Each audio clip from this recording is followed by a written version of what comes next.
वो 3 बार ट्राई करने पर दरवाजा खुलता है और वो लड़का उससे पहले एंटर हो जाता है। वो दोबारा तेज चलना शुरू करती है और उससे आगे निकल जाती है। तभी ऑफिस में से कुछ लड़कियां बाहर निकलती हैं और वो तालियां बजाते हुए कांग्रेचुलेट करने लगती हैं। सोम को कुछ समझ नहीं आता। वो उनसे पूछती है कि क्या चल रहा है, पर वो लड़कियां उसे इग्नोर कर देती हैं और लिफ्ट वाले लड़के के चारों ओर हो जाती हैं। ये देखकर सोम को जलन होती है। वो गुस्से में अपनी चेयर की ओर जाती है। उसका कलीग कहता है, हमेशा की तरह बिल्कुल सही टाइम पर एंट्री मारी है, ना तो 1 मिनट पहले ना ही 1 मिनट लेट। क्या हुनर है? सोम पूछती है, क्या आज मिस्टर पार्क का बर्थडे है? वो कहता है, नहीं, उन्होंने टीवी की डील साइन की है। ये सुनकर वो शॉक होते हुए कहती है, फिर से? एक लड़की बताती है, आज रात को टीम डिनर है, मिस्टर पार्क लेके जा रहे हैं डील मिलने की खुशी में। सोम बहाना बनाते हुए कहती है, मैं नहीं आ पाऊंगी, दरअसल मुझे आज कहीं और जाना है। वो लड़का कहता है, मुझे पता है तुम बस घर पर पड़ी रहोगी, कोई इंपॉर्टेंट काम नहीं है तुम्हें। तभी वो लड़की कहती है, क्या तुम सच में नहीं आ रही? तुम्हें पता है ना कि डायरेक्टर होंग तुमसे नाराज है क्योंकि तुम किसी भी ऑफिस डिनर में नहीं आती हो। वो जवाब में कहती है, मैं अकेली थोड़ी ना ऐसी हूँ, वो पार्क भी तो कभी नहीं आता। वो लड़का कहता है, सही कहा, वो तो तुमसे भी ज्यादा खड़ू है। दूसरी लड़की पार्क की तारीफ करती है। तभी सोम कहती है, तुम उसे हैंडसम बोल रही हो, तुम्हें तो चश्मे की जरूरत है। वो लड़की बताती है कि उसे पार्क पसंद है। सोम कहती है, तुम्हें उसमें क्या पसंद आया? लड़की कहती है, मुझे तो वो ऊपर से लेकर नीचे तक पूरा पसंद है। सोम कहती है, अंजू तुम अभी नादान हो। वो कहती है, मतलब? सोम बोलती है, पहला रूल, अगर कोई तुम्हारी गर्दन पर चाकू भी रख दे तो भी ऑफिस में डेट मत करना। अंजू कहती है, मैंने तो डेटिंग का नाम भी नहीं लिया। सोम कहती है, मैं तो बस सलाह दे रही थी। तभी पार्क उसे मैसेज करता है। उसमें लिखा था, पिछले हफ्ते टीम 2 की कहानी का फीडबैक भेज रहा हूँ। मेन हीरो में हीरो वाली बात नहीं है और सुपर हीरो की कहानी में वो बिल्कुल नहीं जच रहा। आसपास के किरदारों में भी दम नहीं है, सबके सब फीके हैं। कहानी बिना सर पैर की है और खूबियां बताने लायक नहीं है। ये पढ़ने के बाद वो गुस्से से उसे घूरती है जैसे उसे खा जाएगी। तभी एक आदमी चिल्लाते हुए ऑफिस में आता है। वो कहता है, रुको प्रोड्यूसर चो, मेरी बात अभी खत्म नहीं हुई है। चो डेस्क पर जाकर जोर से अपना सामान फेंकता है और कहता है, भाड़ में गई नौकरी, मैं ये काम छोड़ रहा हूँ।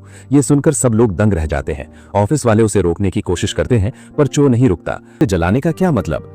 जियान उसे एक ड्रेस पसंद करके देती है और ट्राई करने को कहती है।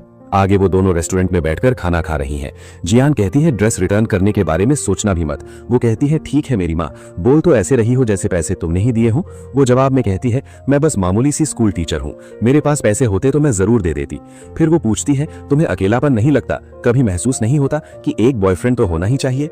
सोम कहती है, क्या बॉयफ्रेंड के आने से मेरी तनख्वाह बढ़ जाएगी? नहीं बढ़ेगी ना, उल्टा उसके आने से खर्चा बढ़ेगा। मैं इतनी बेवकूफ तो हूं नहीं कि चलती फिरती मुसीबत गले लगा लूं। जियान कहती है, तुम कमाने वाला बॉयफ्रेंड भी तो ढूंढ सकती हो जो बिल्कुल तुम्हारी टाइप का हो। सोम को ये बात इंटरेस्टिंग लगती है। वो ध्यान से सुनना स्टार्ट कर देती है। जियान कहती है, बिल्कुल तुम्हारे जैसा खड़ूस और अक्कड़ू इंसान। सोम याद करती है कि ऑफिस में तो ऐसा एक ही इंसान है, मिस्टर पार्क। वो जोर से कहती है, नहीं, बिल्कुल नहीं, मैं खुद के जैसा ही पार्टनर ढूंढूंगी। ये सुनकर जियान जोर जोर से हंसने लगती है। अगले सीन में सोम घर पहुंच जाती है। वो इतना ज्यादा थक चुकी है, चल भी नहीं पा रही। वो फर्श पर ही लेट जाती है। फिर शॉपिंग बैग को देखकर रोना स्टार्ट कर देती है और कहती है, इतनी महंगी ड्रेस क्यों ली मैंने? प्राइस टैग को देखकर उसे और दुख होता है। वो इस ड्रेस को ओढ़कर फर्श पर ही सो जाती है। अगले दिन चो के ऑफिस छोड़कर जाने पर चर्चा चल रही है। एक लेडी पूछती है कि उनकी जगह कौन लेने वाला है और वो आदमी कहती है, पार्क या सोम में से किसी एक को चुना जाएगा। वो लड़की कहती है, पार्क का तो फिर भी समझ आता है, पर सोम को क्यों चुनेंगे? उसे तो रोमांस का बिल्कुल भी एक्सपीरियंस नहीं है। वो आदमी कहती है, सोम के पास ज्यादा काम नहीं है, वो फ्री रहती है, इसीलिए उसका नाम आ रहा है। पार्क भी ऑफिस पहुंच जाता है। तभी उसे सोम के चिल्लाने की आवाज सुनाई देती है। वो लोग उसे देखकर अजीब बिहेव करने लगते हैं। वो कहते हैं, पार्क तुमसे अच्छा काम कर रहा है, तो चांस है कि डायरेक्टर उसे ही चुनेंगे। लड़की कहती है, ये जरूरी नहीं है, डायरेक्टर की सोच थोड़ी सी टेढ़ी है।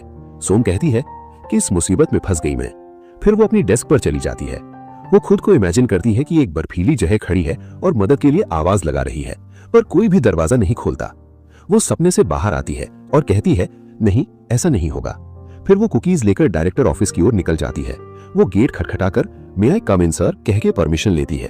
दरवाजा खोलती है, कहती है, सर मैं आपके लिए मैक्रो लाई हूँ। तभी वो शांत हो जाती है क्योंकि सामने पार्क बैठा हुआ था। वो भी उनके लिए ट्रीट लेकर आया था। डायरेक्टर कहता है, बैठो, मुझे तुमसे एक जरूरी बात करनी है। वो कहता है, तुम दोनों मुझे कन्विंस करो कि मिस्टर चो की जगह किसे मिलनी चाहिए। सोम कहती है, सर पहला मौका मुझे मिलना चाहिए। डायरेक्टर जोर से चिल्लाते हुए कहता है, चुप करो बेशर्मो, मेरे लाख बुलाने पर भी दोनों टीम डिनर पर नहीं आते। चलो मैं नाराजगी छोड़ देता हूँ और तुम्हारी काबिलियत के दम पर ही चुनूंगा। चलो सोम, बोलना स्टार्ट करो। वो कहती है, सर, नेमो के केवल एक ही ऐसा इंसान है जो इस जिम्मेदारी को अच्छे से निभा सकता है, और वो मिस्टर पार्क। वो जवाब में कहता है, मैं इस लायक नहीं हूं सर। सोम को लोगों से काम करवाना आता है, वो राइटर को अच्छे से संभाल लेगी, तो इस पोस्ट के लिए केवल मिस सोम ही लायक है।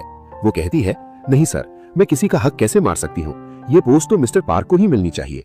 वैसे भी इनके मुताबिक मेरे प्रोजेक्ट में खूबियां तो है ही नहीं, बस कमियां ही कमियां हैं। दोनों के बीच झगड़ा स्टार्ट हो जाता है। काम के नाम पर दोनों एक दूसरे को ताने मारते हैं। डायरेक्टर तंग आकर कहते हैं, मैं समझ गया, तुम दोनों ही ये काम नहीं करना चाहते। तुम्हें काम से ही इतनी दिक्कत है तो ऑफिस में कर क्या रहे हो? काम से ज्यादा आराम के बारे में सोचते हो नालायकों। डायरेक्टर कहते हैं, मुझे पहले से पता था यही होगा। सोम, तुम ये काम करोगी। ये सुनते ही उसके तो पैरों तले जमीन ही खिसक जाती है। वो कहती है, सर ये काम मेरे बस का नहीं है। डायरेक्टर कहते हैं, फैसला हो चुका है, अब कुछ नहीं हो सकता। पार्क कहती है, ठीक है सर, आप लोग देख लीजिए, मैं चलता हूँ, मेरी एक मीटिंग है। वो भी उदास मुंह लेकर वापस आ जाती है। वो देखती है कि पार्क मजे से मसाज चेयर पर बैठा है। कलीग्स उसके चारों ओर हो जाते हैं और पूछते हैं, क्या हुआ? सोम कहती है, पता नहीं किसने चुगली की, वो आपके मुझसे पहले मैक्रोन्स का पूरा डिब्बा लेकर पहुंच गया। कहानी 3 साल फ्लैशबैक में जाती है। दिन भर ऑफिस में काम करने के बाद सोम घर पहुंचती है, जहां उसके पास केवल 3 घंटे का टाइम, पर घर आने के बाद भी उसका फोन चालू रहता है। राइटर यूंग सोल उसे कॉल करके पकाती है। उसका बॉयफ्रेंड सेजुन आकर कहता है, कल मेरा बर्थडे है, ऑफिस से थोड़ा जल्दी आ जाना और टाइम पर होटल पहुंच जाना। अगले दिन वो हैप्पी बर्थडे वाली कुकीज बनाते हुए राइटर से बात कर रही होती है। उसकी पकाऊ बातें सुनकर वो टेबल पर ही सो जाती है। वहीं दूसरी ओर सेजुन बेचारा होटल में वेट करता रह जाता है। वो बार बार उसे कॉल करता है, पर सोम तो घोड़े बेचकर सो रही थी। जब उसकी आंख खुलती है तो उसके फोन में सेजुन के 12 मिस्ड कॉल्स होते हैं। उसकी कुकीज भी पूरी तरह से जल चुकी थी। वो जल्दी से तैयार होकर होटल की ओर दौड़ती है। तभी सेजुन का मैसेज आता है, ब्रेकअप। कहानी दोबारा प्रेजेंट में शिफ्ट होती है। एक एम्प्लॉय कहती है, मुझे याद है उस टाइम टेंशन की वजह से तुम्हारे बाल उड़ने लगे थे। फिर वो लोग चेक करने लगते हैं। रात को घर जाते वक्त मेट्रो में बहुत भीड़ होती है। ऊपर से झटके लग रहे होते हैं, मानो ये ट्रेन नहीं बस हो। एक औरत अपना बैलेंस खो देती है। सोम ऐसी जिंदगी से तंग आकर रोने लगती है। आगे शादी वाला इवेंट दिखाया जाता है। सोम की एंट्री होती है और उसकी फ्रेंड कहती है, मैंने मना किया था ना ड्रेस लौटाने को। वो जवाब में कहती है, मेरा वो ड्रेस पहनने का मन नहीं था, घर पर पड़ा है, वैसे भी अच्छा दिखकर क्या करना है। उनकी बातें चल ही रही होती हैं, तभी बीच में 2 लड़कियां आ जाती हैं और कहती हैं, देखो यूं ही आ गई। सब लोग उसकी ओर दौड़ते हैं। उसे देखकर सोम को बहुत बुरा लगता है। वो मन ही मन में कहती है, एक खूबसूरत दिखने वाली गर्लफ्रेंड और उसके हाथ में चमचमाती एंगेजमेंट रिंग। उस कमीने ने बिना यहाँ आए मुझे जला दिया। फिर वो पार्टी से चली जाती है। रात को सोम मूड फ्रेश करने के लिए वॉक पर जाती है। तभी उसके फोन पर मैसेज आता है और वो इरिटेट हो जाती है क्योंकि ये मैसेज राइटर यूंग का था। वो घर जाकर उसकी लिखी स्टोरीज पढ़ती है और कहती है, अब तो ये औरत और भी ज्यादा बुरा लिखने लगी है। वो सोशल मीडिया चेक करती है। लोग राइटर को गालियां दे रहे थे। मीडिया में भी उसकी नेगेटिव इमेज थी। नेक्स्ट डे पार्क जब ऑफिस में आता है तो देखता है कि मैसेज चेयर को सोम यूज कर रही है। सोम मन में कहती है, मुझे तो इसकी शक्ल देखकर ही गुस्सा आ रहा है, मतलब ही कहीं का। तभी पार्क पूछता है, तुम्हें कितना टाइम और लगेगा? वो जवाब में कहती है, बस 5 मिनट और। पार्क उसके सामने बैठकर घड़ी देखना स्टार्ट कर देता है, यहाँ तक कि वो सेकंड्स भी काउंट कर रहा था। तंग आकर सोम वहां से उठ जाती है। पार्क जाकर जैसे ही सीट पर बैठता है तो उसे कुछ चुभ जाता है। वो देखता है कि ये तो खिलौना है जो कि सोम ने बदला लेने के लिए रखा था। एक लड़की आकर सोम से कहती है, राइटर यूं की सारी फाइलें ले लेना। वो पूछती है किससे लेना है, तो लड़की जवाब में पार्क का नाम लेती है। उसको दिल पर पत्थर रखकर उसके पास जाना ही पड़ता है। पार्क कहता है, ये खिलौना कहाँ से आया? वो कहती है, इसके बारे में मुझे नहीं पता। फिर वो पार्क को फाइल्स के बारे में पूछती है तो वो भी उसे 5 मिनट बाद का टाइम देता है। वो दोनों कॉन्फ्रेंस रूम में मिलते हैं जहां पार्क उसे सब कुछ समझा देता है। फिर वो उसके फोन पर सोना का एड्रेस भेजता है। वो कहती है, मुझे इसकी जरूरत नहीं है, चाहे कुछ भी हो जाए, मैं तो घर जाकर ही सोऊंगी। वो कहता है, ठीक है, कोई बात नहीं। फिर दरवाजे से बाहर जाते ही वो कार्ड 100 बार और सेंड करता है। आगे लंच टाइम के दौरान एक लड़का कहता है, हमारे साथ तुम्हारा आखिरी लंच है, तो आज की ट्रीट मेरी ओर से। वो सब लोग ग्रुप बनाकर लिफ्ट का वेट कर रहे होते हैं। तभी लिफ्ट का दरवाजा खुलता है और सबके होश उड़ जाते हैं क्योंकि सामने राइटर यूंग होती है। वो अपने साथ बहुत सारा सामान भी लेकर आई थी। वो कहती है, सोम, हमें बहुत सारी बातें करनी है, मैं टेस्टी लंच भी लेकर आई हूँ। फिर वो उसे जबरदस्ती पकड़कर अपने साथ ले जाती है। लंच के दौरान वो औरत उसको बातें कर करके पका देती है। फिर वो लोग काम करने लगते हैं। सोम स्टोरी की गलतियां बताना स्टार्ट करती है। यूंग कहती है, मैं ये तो नहीं कहूंगी कि तुम बेवकूफ हो, पर तुम्हें मेरा स्टाइल ही नहीं समझ आ रहा। वो कहती है, ठीक है, फिर आप डायरेक्टर से बात कर लीजिए, मैं काम छोड़ती हूँ। यूंग कहती है, ऐसी बात नहीं है, मेरे साथ काम करके तुम भी सीख जाओगी।